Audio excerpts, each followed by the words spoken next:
Now in today's class will proceed with our next chapter. और आज हम chapter जो शुरू कर रहे हैं वो फिजिक्स का चैप्टर, राइट। केमिस्ट्री में हम चैप्टर 1 कर चुके हैं, chemical reaction and equation. Bio में हम लाइफ प्रोसेस कर चुके हैं, दैट इज चैप्टर 5। और अब हम स्टार्ट करें फिजिक्स में चैप्टर 10। चैप्टर 10 ये आपका ओल्ड एडिशन के हिसाब से है, ठीक है। करंट एडिशन के हिसाब से आप एक बार चेक करना, ये आपका शायद चैप्टर 9 है ना, चैप्टर 9। करंट एडिशन के हिसाब से इट इज चैप्टर 9, है ना, चैप्टर 9। तो आपके सिलेबस के हिसाब से नाउ इट इज चैप्टर 9, क्योंकि आपका जो एक चैप्टर बीच में से रिलेटेड हो चुका है, इसलिए अब ये आपका चैप्टर 9। तो अगर ओल्ड एडिशन है तो आपका चैप्टर 10 है, उसको चैप्टर 9 कर लो। और जिनका न्यू एडिशन है वो चैप्टर, उनको तो पता ही है, चैप्टर 9, ठीक है। अच्छा नाम देखो, नेम ऑफ द चैप्टर क्या है? Light, reflection and refraction. तो बेसिकली हम इस चैप्टर को 3 पार्ट में डिवाइड। सबसे पहले हम सब पढ़ेंगे कि लाइट क्या होता है, फिर हम पढ़ेंगे कंसेप्ट ऑफ रिफ्लेक्शन, और फिर हम पढ़ेंगे रिफ्रैक्शन। तो सबसे पहले हम बात करते हैं कि लाइट क्या होता है। तो देखो लाइट पर आते हैं। अगर मैं लाइट की बात करता हूँ, व्हाट इज लाइट? तो light is a form of energy. Light एक ऐसी एनर्जी की फॉर्म होती है because of which we able to see object around. जो हम अपने आसपास ऑब्जेक्ट्स को देख पाते हैं, that is because of light. What is light? It is a form of energy which enable us to. Clear हो गया, ठीक है। फिर नेक्स्ट कंसेप्ट आता है आपका properties of light. Next concept क्या आता है? Properties of light. तो अगर मैं प्रॉपर्टीज ऑफ लाइट की बात करता हूँ, सबसे पहली प्रॉपर्टी होती है it is an electromagnetic wave. आप ऐसे कह सकते हो कि ये जो लाइट होती है वो it's a mixture of electrical and magnetic field. अभी आपने देखो इलेक्ट्रिसिटी भी नहीं पढ़ा और मैग्नेटिक फील्ड भी नहीं पढ़ा। एक्चुअल में ये चैप्टर जो है आपका इलेक्ट्रिसिटी और मैग्नेटिक फील्ड के बाद, मैग्नेटिक फील्ड से कनेक्ट, ये जो सेंटेंस है, ये दोनों चैप्टर आप पढ़ोगे अपनी क्लास 10th में। इलेक्ट्रिसिटी काफी बच्चों को शायद स्कूल में शुरू भी हो गया हो। और दूसरा मैग्नेटिक फील्ड, मैग्नेटिक इफेक्ट होगा इलेक्ट्रिक। अभी सिर्फ इतना समझो, जो लाइट होती है वो एक इलेक्ट्रोमैग्नेटिक वेव होती है। इलेक्ट्रोमैग्नेटिक वेव का मतलब होता है it is a sum of electrical and magnetic. It is a sum of electrical and magnetic. पर अपने लेवल पर आप इतना समझो, अगर आपसे पूछा जाए कि इलेक्ट्रोमैग्नेटिक वेव क्या होती है, अपने लेवल पर सिर्फ इतना समझो कि ऐसी wave which doesn't need any medium to travel, which does not require any medium to travel। Light को किसी भी तरह के मीडियम की जरूरत नहीं होती है, जैसे साउंड मीडियम, तो sorry solid medium, liquid medium, gaseous medium. Light को किसी भी मीडियम की जरूरत नहीं होती। Light without any medium travel करती है, और ऐसी वेव को हम कहते हैं इलेक्ट्रोमैग्नेटिक। तो लाइट जो ट्रेवल करती है, वेव वेव देखो ऐसी होती है, ये लाइट एक वेव्स की फॉर्म में ट्रेवल करती है। अब ये वेव कैसी होती है? इलेक्ट्रोमैग्नेटिक। इलेक्ट्रोमैग्नेटिक का मतलब ये इलेक्ट्रिकल और मैग्नेटिक फील्ड का समूह। इतनी बात समझ में आ गई? फर्स्ट प्रॉपर्टी क्या लाइट की? It is an electromagnetic wave, it does not require any. Property number 2, light tends to travel in straight line. Light जो है स्ट्रेट लाइन में ट्रेवल करती है। इसमें ट्रेवल करती है स्ट्रेट लाइन। ये भी क्लियर हो गया? Light always travel in a straight line. Property number 3, it has dual nature. Dual का मतलब होता है टू, यानी कि ड्यूल नेचर का मतलब, जैसे मैंने अभी कहा, ये वेव फॉर्म में भी एग्जिस्ट करती है और पार्टिकल फॉर्म में भी एग्जिस्ट करती है। पहले बताओ लाइट क्या? It is a form of energy which enable us to see. First property क्या है? इलेक्ट्रोमैग्नेटिक वेव, यानी कि it is a sum of electrical and magnetic field. Electromagnetic wave का मतलब क्या होता है? ऐसी वेव जिसको किसी मीडियम की जरूरत नहीं है। Light tends to travel in a straight line, और इसका ड्यूल नेचर होता है, ये पार्टिकल फॉर्म में भी एग्जिस्ट करती है और वेव फॉर्म में भी एग्जिस्ट करती है। यहाँ तक कोई डाउट है तो बताओ। पार्टिकल्स का मतलब हो गया दीदी, जैसे कि ये आपका वेव्स है, ये है ना वेव्स आप। और पार्टिकल्स का मतलब लाइक दिस, ये पार्टिकल्स मूवमेंट। तो लाइट को हम इस फॉर्म में भी देखते हैं, लाइट को हम ऐसे भी देखते हैं, और लाइट इस फॉर्म में भी होती है। लाइट दोनों ही वेव फॉर्म में एग्जिस्ट करती है। लाइट जैसे आपने कहा था इलेक्ट्रोमैग्नेटिक वेव, जैसे कई बार आपने देखा होगा, हमें टिंडल इफेक्ट पढ़ा था टिंडल इफेक्ट। तो हमने कहा था जैसे कि ऑन ऑफ डेंस फॉरेस्ट में चले जाओ, लाइट आती है, बिल्कुल अंधेरे में एकदम लाइट आएगी, तो लाइट में पार्टिकल्स दिखाई देंगे आपको, है ना पार्टिकल्स। तो it exist in both particles and wave. इसका ड्यूल नेचर होता है, पार्टिकल और वेव दोनों फॉर्म में एग्जिस्ट करता है। ये क्लियर हो गया, ठीक है। चल उसके बाद नेक्स्ट पॉइंट जो आता है, जो न्यूमेरिकल्स में भी यूज होगा, स्पीड क्या होती है लाइट। जैसे कि हमने कैसे को मीडियम की तो जरूरत होती नहीं है। तो speed of light in vacuum, vacuum का मतलब हो गया एयर।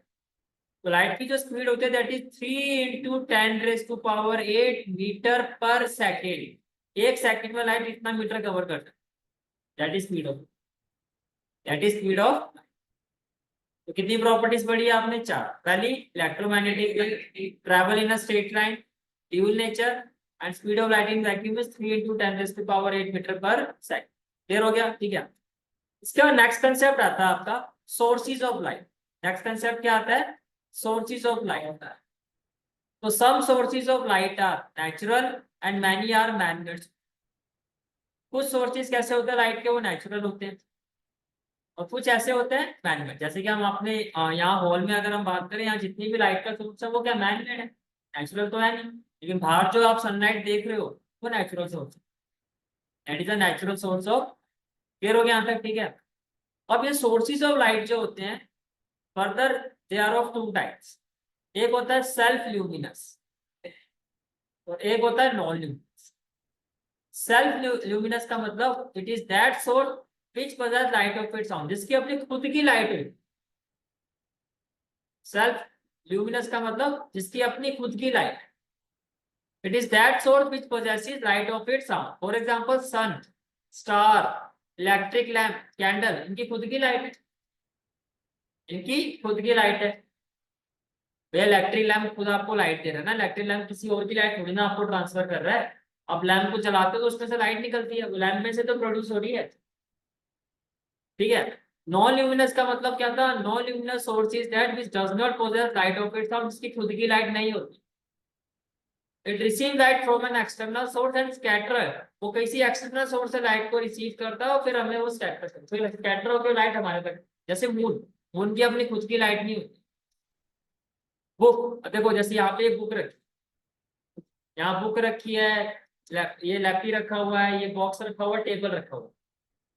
अब इसको आप कब देख पा रहे हो? जब इसके ऊपर वो लाइट आ रही है और रिफ्लेक्ट होकर आपकी आईज में जा रही है, तभी हम किसी ऑब्जेक्ट को देख पाते हैं। इसके ऊपर लाइट आई, रिफ्लेक्ट होकर मेरी आईज में गई, तो मैं इसको देख पा रहा हूँ। मैं इस लैपटॉप को कब देख पा रहा हूँ? जब लाइट इसके ऊपर आके रिफ्लेक्ट होकर, तो लाइट इससे रिफ्लेक्ट होकर आ रही ना, और जो लाइट यहाँ से रिफ्लेक्ट होकर मेरे पास आ रही, क्या वो इसकी खुद की लाइट है? नहीं। तो यहाँ से आ रही है लाइट, या यहाँ से आ रही है, समझ पा रहे हो? तो उसकी खुद की लाइट तो नहीं है, तो ये कैसा ऑब्जेक्ट हुआ? Non luminous. और नॉन ल्यूमिनस की सिंपल सी डेफिनेशन क्या है कि जब हम किसी ऑब्जेक्ट को देखते हैं, उसको देखने का जो हमारा रीजन होता है वो क्या होता है कि वहाँ एक लाइट जो है उस ऑब्जेक्ट से रिफ्लेक्ट होकर हमारी आईज पर। अब जो लाइट रिफ्लेक्ट होकर हमारी आईज में आ रही है, अगर वो उसी सोर्स से निकल रही है, तो वो ऑब्जेक्ट क्या है? सेल्फ ल्यूमिनस है। जो लाइट रिफ्लेक्ट होकर हमारी आईज पर आ रही है, जिसकी वजह से हम उस ऑब्जेक्ट को देख पा रहे हैं, अगर वो उससे नहीं निकल रही है तो वो नॉन ल्यूमिनस। जैसे कि बुक, आप एक बुक को देख रहे हो, किसी भी चीज को देखने का रीजन क्या होता है कि लाइट उससे रिफ्लेक्ट होकर हमारी आईज में आए। लेकिन बुक से जो लाइट रिफ्लेक्ट होकर आपकी आईज में गई है, क्या वो बुक से निकली थी लाइट? नहीं। तो बुक क्या होगी? Non luminous. समझ में आ रही है? ठीक है। तो जिस ऑब्जेक्ट की खुद की light, a non luminous source is that which does not possess light of its own, it receives light from an external source. अब देखो यहाँ पे जितने भी एलईडी वगैरह लगी हुई है, लाइट वहां से बुक पर आ रही है, तो बुक ने लाइट जो रिसीव किया वो एक्सटर्नल सोर्स से रिसीव, लेकिन बुक से रिफ्लेक्ट होकर जब वो हमारी आईज में, तभी हम उस बुक को देख पा रहे। टेबल से लाइट रिफ्लेक्ट होकर जब हमारी आईज में आ रही, तभी हम टेबल को देख पा रहे। लेकिन जो लाइट टेबल से रिफ्लेक्ट होकर हमारी आईज में, टेबल से तो नहीं प्रोड्यूस हो रही है, तो टेबल क्या हुआ? Non luminous. समझ में आ गया? ठीक है।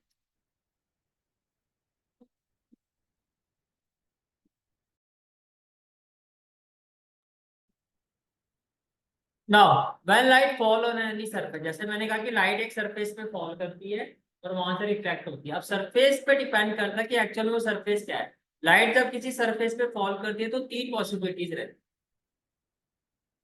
और वो पॉसिबिलिटीज क्या क्या होती है? जैसे कि मान लो ये एक सरफेस है, इसके ऊपर लाइट ने फॉल, एक पॉसिबिलिटी है कि लाइट इस पे फॉल करके यहाँ से क्या हो जाएगी? रिफ्लेक्ट हो, जो हम बात कर रहे हैं। दूसरा क्या होता है ये सरफेस है, लाइट इस पर फॉल कर रही है, और इस सरफेस ने लाइट को क्या कर लिया? एब्जॉर्ब कर। हाँ जी, लाइट ने क्या कर, सरफेस ने लाइट को क्या कर लिया? एब्जॉर्ब। थर्ड पॉसिबिलिटी क्या होती है कि लाइट जैसे इस पे फॉल की, ये रिफ्लेक्ट होने की जगह इसको क्रॉस कर गई, इसको क्या कर गई? क्रॉस कर गई। अब ये तीनों चीजें हम डिस्कस करेंगे। फर्स्ट केस की जो मैंने बात की कि लाइट जैसे ही सरफेस पे फॉल करती है फिर उसके बाद रिफ्लेक्ट हो जाती है, क्या हो जाती है? रिफ्लेक्ट हो जाती है। इसको तो हम कहते हैं रिफ्लेक्शन।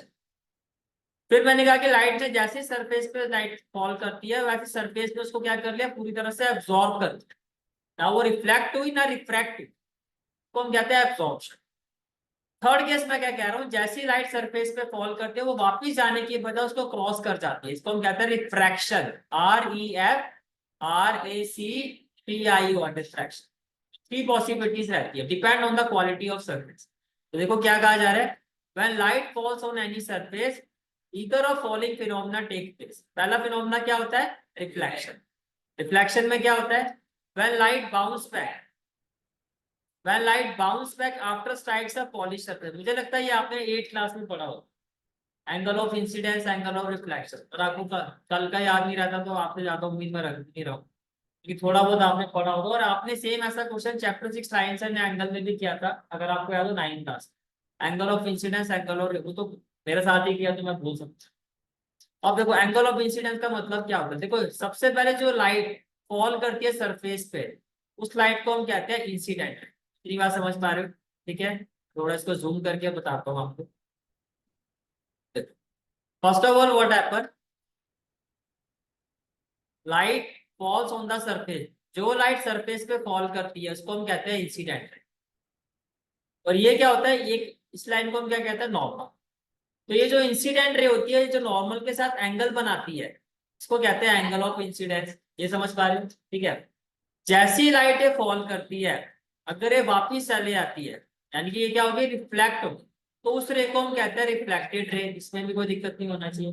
अब रिफ्लेक्शन में क्वालिटी होती है कि जितना एंगल इंसिडेंट रे नॉर्मल के साथ बनाएगी उतना ही एंगल रिफ्लेक्टेड रे नॉर्मल के साथ बनाएगी। अच्छा, दूसरी बात, इंसिडेंट रे जो नॉर्मल के साथ एंगल बनाती है उसको हम कहते हैं angle of incidence.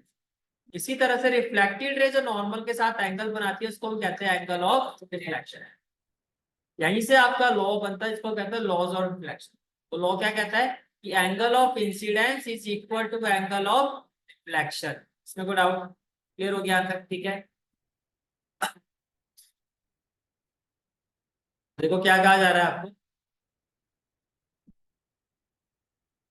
There are two laws of reflection. कितने होते हैं, फर्स्ट लॉज ऑफ रिफ्लेक्शन क्या होता है, that angle of incidence is equal to the angle of reflection. पहले वन क्लियर हो गया, ठीक है। अच्छा, अब मेरे पास ध्यान से, ये आपका सरफेस और ये क्या है, नॉर्मल, ठीक है। अब अगर मैं ये कहूँ आपको, ये जो ब्लैक लाइन है ये इंसिडेंट रे है। अब मुझे बताओ इंसिडेंट रे और नॉर्मल के बीच में एंगल कितना है, देखो वो तो उसी के ऊपर आ गई, कोइंसाइड कर गई। तो अगर इंसिडेंट रे नॉर्मल के साथ एंगल 0 बना रही है तो रिफ्लेक्टेड रे भी कितना बनाएगी, एंगल 0। तो रिफ्लेक्टेड रे को मैं ब्लू कलर से दिखा रहा हूँ, वो भी इसी के ऊपर आ गई, आगे ना इसी के ऊपर। अब सेकंड लॉ को पढ़ो, क्या है, द इंसिडेंट रे, रिफ्लेक्टेड रे and normal at the point of incidence all lie in the same plane, all lie in the same plane। देखो दीदी, ये हो गया आपका सरफेस, हो गया, ठीक है। और ये हो गया आपका नॉर्म, ये क्या हो गया आपका नॉर्म। द इंसिडेंट रे, ये हो गई इंसिडेंट रे जो उसके साथ कोइंसाइड कर रही है, ठीक है। रिफ्लेक्टेड रे, ये भी इसी के ऊपर कोइंसाइड कर रही है। And normal at the point of incidence, ये हो गया ना,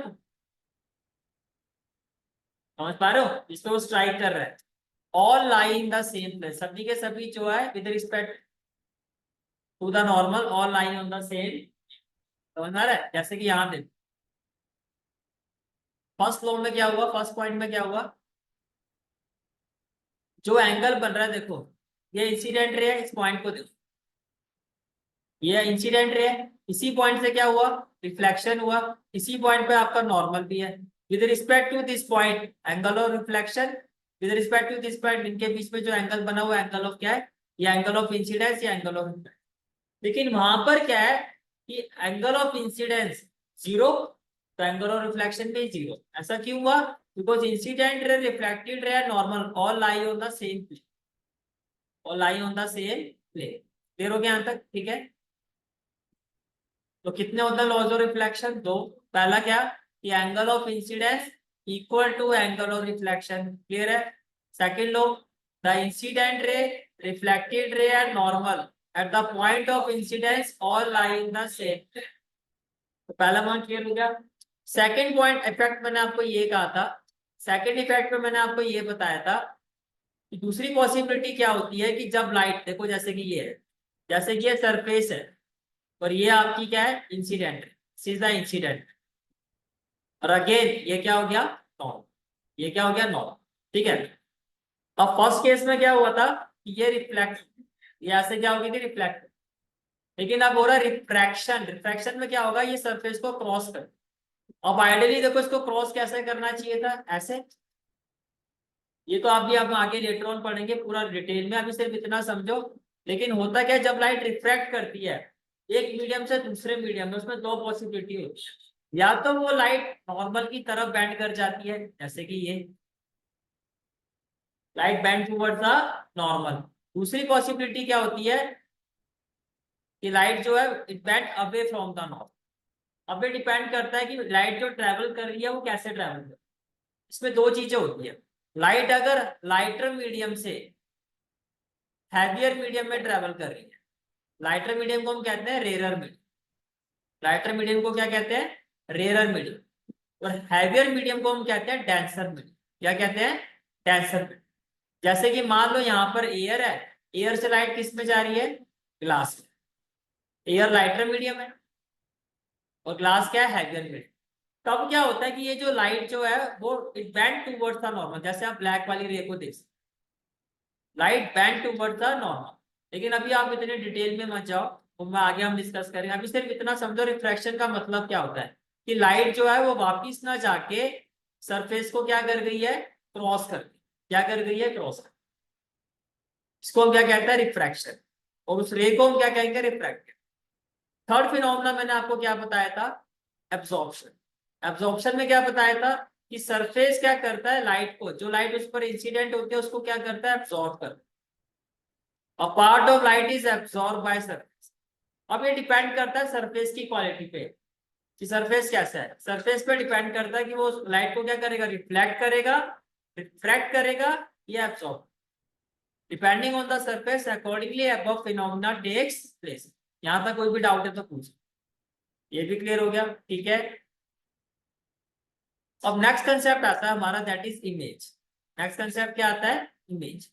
तो अगर हम इमेज की बात करते हैं, इमेज क्या होता है, देखो जब हम इमेज की बात करते हैं, इमेज को फाइंड करने के लिए हमें टू लाइट रेज की जरूरत पड़ती है। Minimum we need to have two light, minimum. ऐसा मैं क्यों कह रहा हूँ, क्योंकि इमेज कब बनती है, जब दो लाइट रे, जैसे कि मान लो ये लाइट रे 1 है, तो दूसरी लाइट रे क्या है, लाइट रे 2। जहां जिस पॉइंट पर दो लाइट रे इंटरसेक्ट करती है उसी पॉइंट पर क्या बनती है, इमेज क्या होता है, इमेज वो पॉइंट होता है वेयर एटलीस्ट, मैंने कहा ना कम से कम दो लाइट रेज। अच्छा, have you, do you know the difference between रे एंड बीम ऑफ लाइट। रे तो सिंगल हो गया जो अभी हम बात कर रहे हैं, बीम ऑफ लाइट ये बीम ऑफ लाइट, जब वो इकट्ठा हो जाता है उसको कहते हैं बीम ऑफ, समझ आ रहा है। लेकिन हम यहाँ पे किसकी बात कर रहे हैं, रेज की। It is a point, image वो पॉइंट होता है जिस पॉइंट पर कम से कम दो लाइट रेस एक्चुअली क्या करती है, मीट करती है, या हमें लगता है कि वो मीट कर, समझ पा रहे हो। इमेज क्या होता है, वो पॉइंट जहां पर कम से कम दो लाइट रेस एक्चुअली मीट करती है। देखो दो केसेस बन रहे हैं, एक तो केस क्या है, एक्चुअल मीट कर रही है, और दूसरा केस क्या है, अपीयर टू मीट, कर नहीं रही है लेकिन हमें ऐसा दिखाई दे रहा है कि वो मीट करे। अगर एक्चुअली मीट कर रही है तो वहां पे जो इमेज बनेगी उसको कहा जाएगा रियल इमेज, क्योंकि वो एक्चुअल में मीट कर, और मीट किया नहीं है लेकिन दिखाई दे रहा है कि ऐसा हो रहा है, समझ रहा है। मीट किया नहीं है लेकिन हमें अपीयर हो रहा है, तो वहां पे जो इमेज बनती है उसको हम कहते हैं वर्चुअल इमेज। पहले इतनी बात समझ में आ गई। सिर्फ तीन बातें यहाँ पे आपको समझनी है। पहला, इमेज कब बनती है, जब कम से कम दो रेज इंटरसेक्ट कर, अब या तो वो एक्चुअल में इंटरसेक्ट करती है या हमें ऐसा दिखाई देता है। अगर एक्चुअल में मीट करेंगी तो वहां पे जो इमेज बनेगी उसको क्या कहोगे, रियल इमेज। और अगर आपको दिखाई दे रहा है एक्चुअल में ऐसा है नहीं, वहां पे जो इमेज बनेगी उसको क्या कहोगे, वर्चुअल इमेज। इतनी बात क्लियर हो गई, ठीक है। अब हम बात करते हैं रियल इमेज, तो रियल इमेज पर आ जाओ। Real image it formed when light rays actually meet, तो मैंने आपको अभी यही समझाया। रियल इमेज कब बनती है, जब लाइट रेज एक्चुअल में मीट करती है, जैसे कि ये मीट कर एक्चुअल में। और रियल इमेज जो होती है it can be obtained on screen, जैसे आप कभी आपने थिएटर वगैरह में गए हो जाके, वहां पे लाइट रेज जो होती है वो एक्चुअली स्क्रीन पर दिखाई देती है। उसमें क्या होती है, जो थिएटर में क्या होता है, जो स्क्रीन चलती है, स्क्रीन पर ही तो इमेज चल रही होती है ना, इमेजेस चल रही होती है ऐसे ऐसे करके। तो उसमें क्या होता है, लाइट रे जो होती है वो किस पर आती है, स्क्रीन पर आती है। तो रियल इमेज में क्या होता है कि जो लाइट रे होती है वो स्क्रीन पर ऑब्टेन होती है, जैसे कि सिनेमा में होती है, यानी कि रियल इमेज जो होती है वो स्क्रीन पर ऑब्टेन होती है।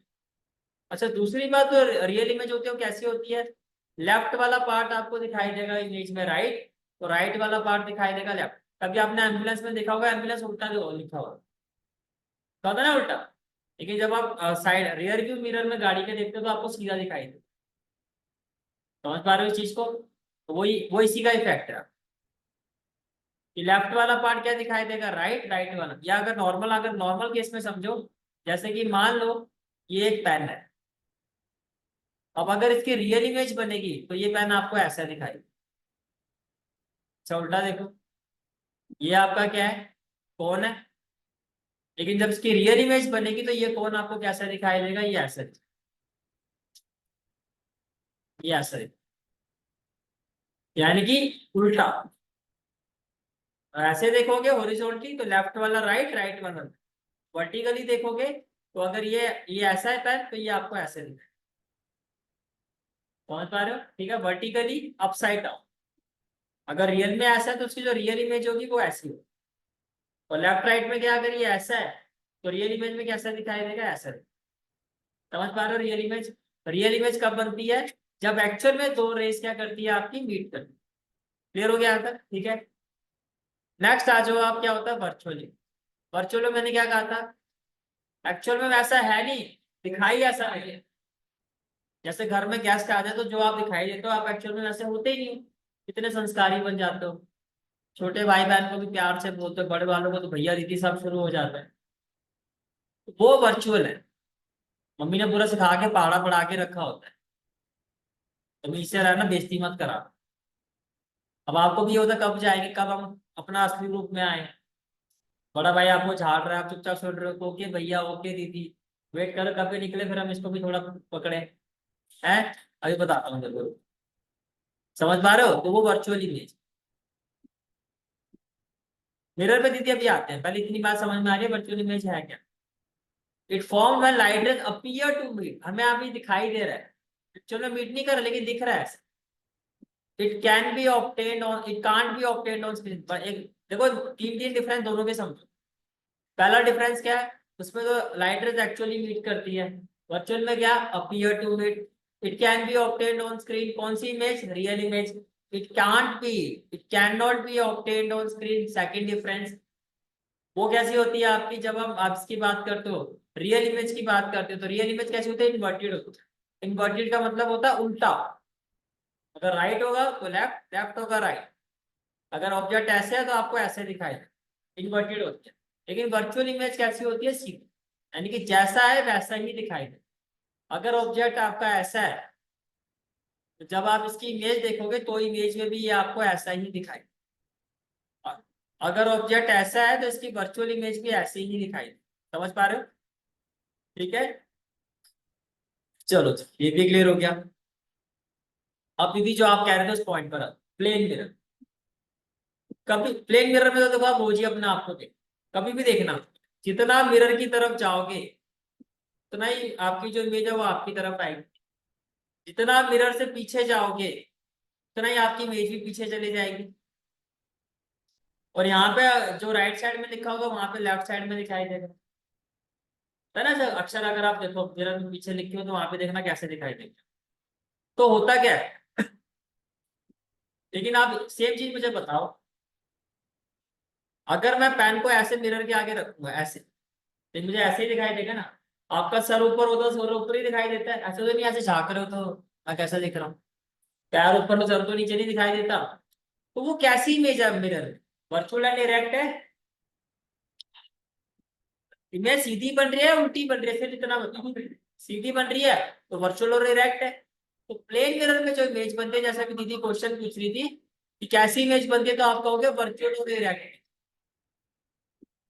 ठीक है।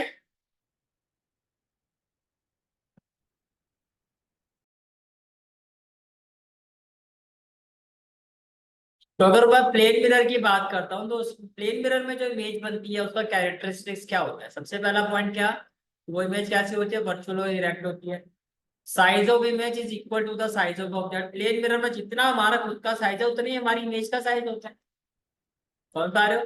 और तीसरी बात जो अभी मैं कह रहा था, distance of image from the mirror, हमारा जो मिरर से डिस्टेंस होता है उतना ही डिस्टेंस मिरर का, हमारी इमेज का मिरर से होता है। Same as distance of object from the mirror. ये क्लियर हो गया पॉइंट? ठीक है। तो दूसरी बात जो होती है कि जो प्लेन मिरर में जो इमेज होती है वो कैसी होती है? Laterally inverted image. Inverted image का मतलब क्या होता है? लेफ्ट वाला जो पार्ट है वो राइट, और राइट वाला जो पार्ट है लेफ्ट। तो आप इतना समझो, कुछ ना कुछ आप कह सकते हैं ना कि प्लेन मिरर में जो इमेज बन रही है वो कुछ ट्रेड्स रियल इमेज के भी दिखा रही है।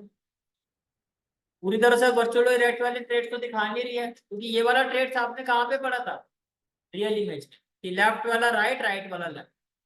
प्लेन मिरर में जो इमेज बनती है वो वैसे तो क्या होती है? वर्चुअल एंड इरेक्ट, लेकिन वो रियल इमेज के ट्रेड्स भी दिखाती है, कैरेक्टरिस्टिक्स भी शो कर। जैसे कि एम्बुलेंस, एम्बुलेंस जब आप देखोगे तो एम्बुलेंस ऐसे लिखा होता है, लेकिन जब हम मिरर में देखते हैं उसको, गाड़ी के रियर व्यू मिरर में, साइड मिरर में, तो उसमें ये ऐसा दिखाई, बिकॉज क्यों?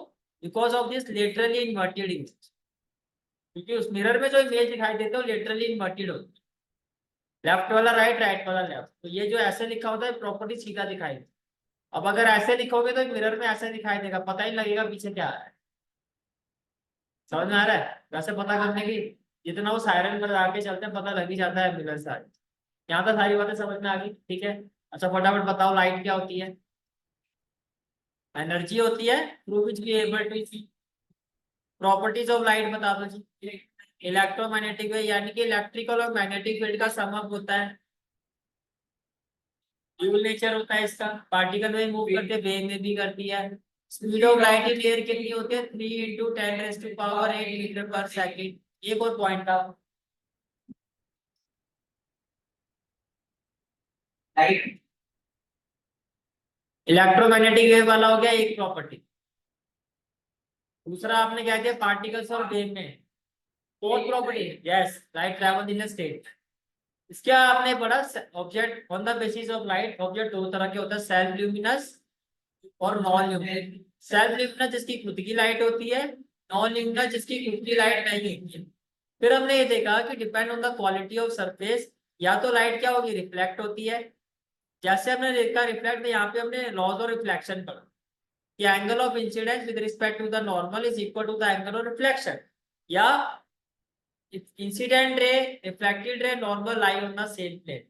ये सेकंड होता है। Incident ray, normal and reflected ray all lie on the same plane at the point of incident. ये हमने पढ़ा।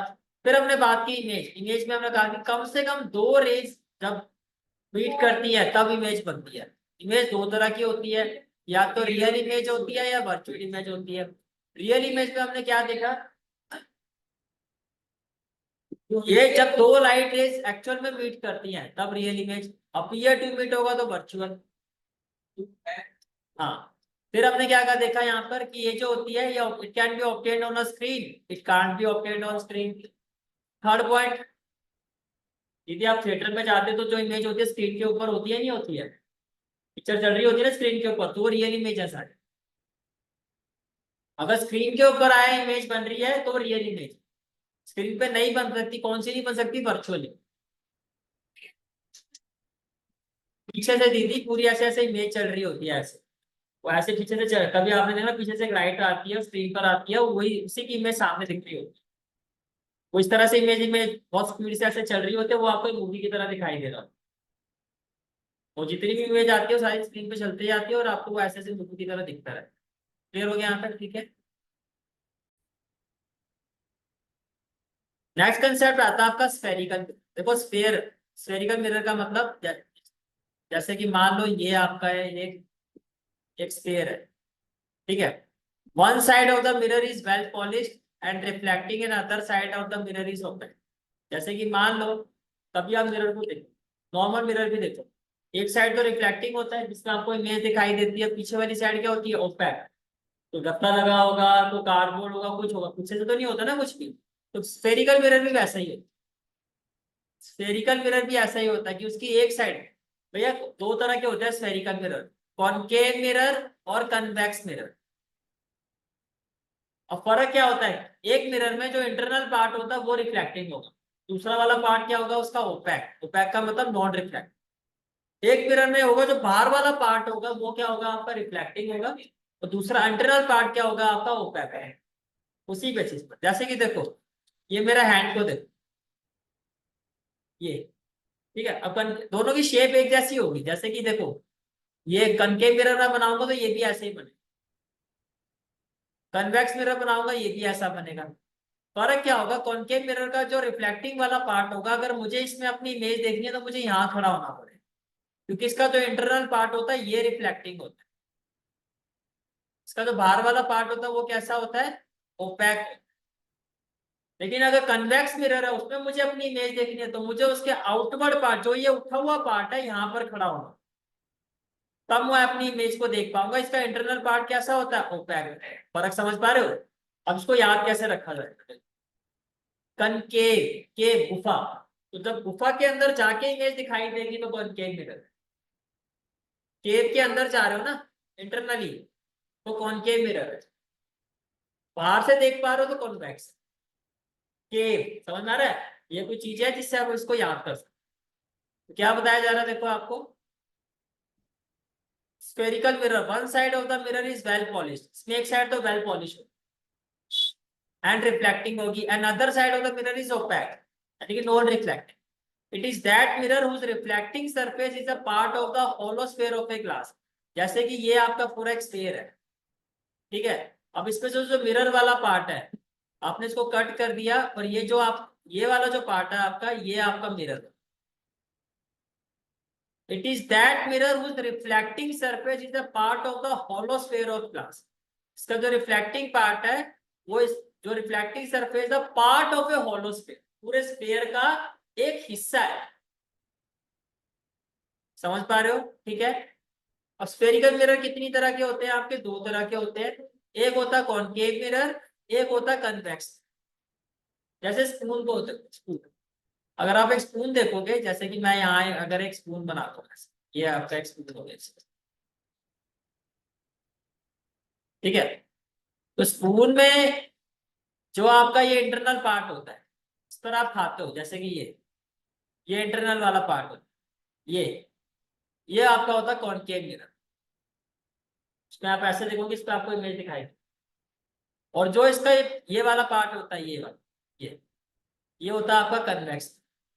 ये क्या होता है, कन्वेक्स मिरर। हाँ, इस पे दोनों साइड में बता रहा हूँ। तो कॉनकेव हो गया इंटरनल वाला पार्ट, तो केव, और इसमें ये वाला पार्ट क्या होता है, कन्वेक्स। समझ पा रहे हो इस चीज को, ठीक है। जैसे कि यहाँ देखो, अब देखो यहाँ पर क्या दिखाई दे रहा है, जैसे कि ये एक मिरर है, ठीक है। अब मैं इसके इंटरनल साइड पे खड़ा हूं ना, मैं अगर अंदर वाली साइड पे खड़ा हूं, मुझे अगर इस मिरर में अपनी इमेज को देखना तो मुझे इसके अंदर वाली साइड पे खड़ा होना पड़ रहा है। तो इसका मतलब समझ में आ गया कि ये कॉनकेव मिरर। और इस मिरर में अगर मुझे अपनी इमेज को देखना तो मुझे इसके, इसका रिफ्लेक्टिंग पार्ट जो बाहर वाली साइड, क्योंकि मुझे बाहर खड़ा होना पड़ रहा है। अब सिंपल सी बात ये होती है, जैसे कि अगर आप यहाँ देखो, अगर मैं मिरर के इंटरनल साइड पे खड़ा हूं, यानी कि उसका इंटरनल पार्ट रिफ्लेक्टिंग है, तो उसका बाहर वाला पार्ट क्या, ओपैक, नॉन रिफ्लेक्ट। हाँ, ये वाला इंटरनल पार्ट तो उसका क्या, रिफ्लेक्टिंग है, इसमें आपको इमेज दिखाई देगी, बाहर वाला पार्ट जो ओपैक। लेकिन ऑन द अदर साइड इसमें इसका अपोजिट होगा। अगर आप कन्वेक्स मिरर में देखो तो इसमें क्या दिखाई दे रहा है आपको, जो आउटर पार्ट है वो रिफ्लेक्टिंग है, और इंटरनल पार्ट क्या है इसका, वो ओपैक। इंटरनल पार्ट क्या ओपैक। समझ पा रहे हो, यहां तक क्लियर हो गया, ठीक है। अब देखो कुछ इंपॉर्टेंट डेफिनेशन होती है जिसका हम आगे भी यूज करेंगे, जो आपको पता होनी चाहिए। सबसे पहले आता है आपका पोल, सबसे पहले क्या आता है आपका पोल। पोल होता है central part of spherical mirror. अब मैं आपको मिरर में दिखाता हूँ कि पोल किसको कहा जाता है। हाँ जी, ये देखो, ये आपका हो गया प्रिंसिपल एक्सिस, ये जो लाइन है इसको हम क्या कहते हैं, प्रिंसिपल एक्सिस। और ये आपका हो गया मिरर। अब मिरर जिस पॉइंट पर इसको इंटरसेक्ट करता है उसी पॉइंट को क्या कहा जाता है। ये देखो ना, ये आपका कौन सा मिरर आ रहा है, कॉनकेव मिरर आ रहा है ना। कॉनकेव मिरर ऐसे पास हो रहा है, प्रिंसिपल एक्सिस किस पॉइंट से पास हो रही है, जिस पॉइंट से पास हो रही है that point is a pole. Principal axis जिस पॉइंट से पास होता है उसको हम क्या कहते हैं, पोल कहते हैं। इतनी बात समझ में आ गई, क्लियर हो गया यहाँ तक, ठीक है। उसी पॉइंट को हम क्या कहते हैं, पोल कहते हैं। क्लियर हो गया, चलो जी, पोल समझ में आ गया आपको। फिर नेक्स्ट आता है आपका सेंटर ऑफ कर्वेचर। मैंने आपको क्या कहा, एक्चुअल में ये है क्या, एक होलो स्फीयर। स्फीयर का एक सेंटर होगा, लाइक अ सर्कल। तो जो इसका सेंटर होगा उसी को हम क्या कहते हैं, सेंटर ऑफ कर्वेचर। यानी कि सेंटर ऑफ कर्वेचर का मतलब centre of sphere. Centre of curvature का मतलब क्या है, सेंटर ऑफ स्फीयर, जिसको हम डिनोट करते हैं सी से। ये भी क्लियर हो गया, ठीक है। फिर आ गया रेडियस। अब देखो, अब ध्यान से देखो, इतनी बात समझ में आ गई आपको कि ये प्रिंसिपल एक्सिस जिस पॉइंट पे पास कर रहा है ये हो गया पी। और मान लेते हैं ये जो आपका ये जो मिरर है आपका, इसको अगर मैं पूरा स्फीयर बनाऊंगा तो इसका सेंटर यहाँ आएगा सी। ठीक है, तो पी और सी के बीच का ये जो डिस्टेंस होता है इसको हम कहते हैं आर, इसको कहते हैं रेडियस। रेडियस क्या हो गया, distance between pole and centre of curvature. What is R, distance between P and centre of curvature. कहानी क्लियर, ठीक है। फिर आता है आपका फोकस। अब फोकस क्या होता है, सी और पी का मिड पॉइंट। हाँ ना, नॉट रेडियस। रेडियस हो गया distance between pole and centre of curvature. जैसे कि मान लो रेडियस अगर आपका 8 सेंटीमीटर है तो इसका हाफ कितना हो गया, 4। तो सी और पी से 4 सेंटीमीटर के डिस्टेंस पे होगा आपका एफ, जिसको आप कहोगे फोकस। चार इंपॉर्टेंट टर्म डिस्कस किया। पहला बताओ, पोल क्या, ये आपका मिरर है, ये प्रिंसिपल एक्सिस है, जिस पॉइंट पे इसको इंटरसेक्ट कर रहा है वो हो गया पी। फिर आपका नेक्स्ट क्या आ गया आपका, हाँ जी, यदि सिंपल सी बात, आपको कंफ्यूजन रखनी नहीं है। जिस पॉइंट से हम उसको कट कर रहा है, सिंपल सी बात है, बस वही पॉइंट को हम रे डायग्राम बनाएंगे। जैसे कि आप जब आप तब इस चीज को और क्लैरिफाई करूंगा मैं, अभी सिर्फ इतना समझो। पोल है क्या, सेंट्रल पार्ट ऑफ स्फेरिकल। बिल्कुल आप जो कह रहे हो वो सेंट्रल से ही कट। जैसे कि मान लो ये आपका मिरर है, ठीक है, तेरा तो जजमेंट हो ही रही है कि ये कहीं यहाँ पर आएगा सेंट्रल पॉइंट। तो बस यहीं से आप प्रिंसिपल एक्सिस को पास करा दोगे और यही आपका क्या हो जाएगा, पी हो जाएगा। इसमें कोई डाउट है तो बताओ, क्लियर हो गया। फिर यहाँ पे मान लेते हैं हम कि हमारा सेंटर ऑफ कर्वेचर हो गया, ये आपका हो गया सी, हो गया। अब सी और पी के बीच का डिस्टेंस क्या हो गया आपका, आर। और इसका जो मिड पॉइंट हो गया वो क्या हो गया आपका है, दैट इज फोकस। इसमें कोई डाउट है तो बताओ, ठीक है। अब फोकस के बाद फिफ्थ टर्म्स आती है फोकल लेंथ। एफ और पी के बीच का डिस्टेंस, एफ और पी के बीच का डिस्टेंस। अब देखो, अब जो जो चीजें आपको बताई गई है इसको रिवाइज कर। फर्स्ट ऑफ ऑल ये हो गया मिरर, ठीक है।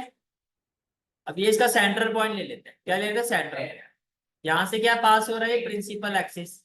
ये क्या पास हो रहा है, प्रिंसिपल एक्सिस। तो ये वाला जो पॉइंट है ये आपका क्या हो गया, पी, पोल। इसको आप क्या कहोगे, पोल, ठीक है। और ये मान लेते हैं centre of curvature. Centre of curvature और पोल के बीच का डिस्टेंस क्या हो गया, आर, रेडियस। फिर इसका हाफ क्या हो गया आपका, फोकल। और इसके बीच का जो डिस्टेंस है ये हो गया आपका फोकल है, डिस्टेंस बिटवीन पी एंड। अच्छा, एफ और आर के बीच का डिस्टेंस बता सकते हो, रिलेशन कुछ समझ में आ रहा है क्या, मैं बोल एफ ये जो फोकस है और ये रेडियस ऑफ कर्वेचर है इसके बीच का कुछ रिलेशन समझ में आ रहा है क्या, मैं बोल सकता हूँ जो आर है आपका वो 2f के इक्वल है। आर जो है यानी कि ये 2f, सॉरी फोकल है, जितना डिस्टेंस ये होगा आर उसका डबल ही है ना। क्योंकि अगर ये तो आपको पता 4 है तो ये आप मान लो 8 होगा। रेडियस ऑफ कर्वेचर और फोकल लेंथ के बीच में क्या रिलेशन है कि radius of curvature focal length का क्या होता है, डबल होता है। ये इसका क्या होता है, डबल होता है। क्लियर हो गया यहाँ तक? This is for today's class. I hope you like this class, and if you like this class then do like, share and subscribe my channel. And don't forget to press the bell icon. Bell icon press करने से क्या होगा, जो भी मैं lecture upload करूँगा you will get the notification of that lecture. Thanks for watching this video. So bye, take care and have a great day.